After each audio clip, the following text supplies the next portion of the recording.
દાહોદ જિલ્લાના પથવાડા ગામ નજીક નેશનલ હાઈવે પર પીપલોદ પોલીસે બાતમીના આધારે મોટી કાર્યવાહી કરી 48.79 લાખનો વિદેશી દારૂ, ટ્રક અને મોબાઈલ સહિતનો મુદ્દામાલ કબજે કર્યો છે। આ ઘટનામાં હરિયાણાના 2 ઇસમોને ઝડપી કાયદેસરની કાર્યવાહી હાથ ધરાઈ છે।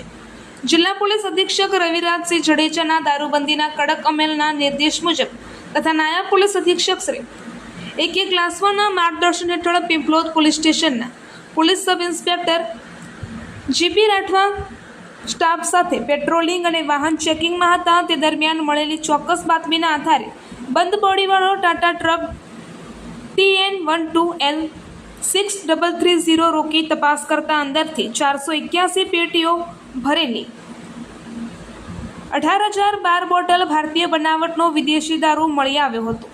ઝડપાયેલા આરોપીઓમાં દિનેશકુમાર રામચંદ્ર શર્મા અને દીપાંશુ પવનકુમાર શર્માનો સમાવેશ થાય છે। પોલીસે દારૂની કિંમત 38,69,000 અને ટ્રક 10 લાખ અને મોબાઈલ સહિત કુલ 48.79 લાખનો મુદ્દામાલ કબજે કરી ગુનો નોંધી વધુ તપાસ શરૂ કરી છે। Bureau chief Yasir ગુડાલા।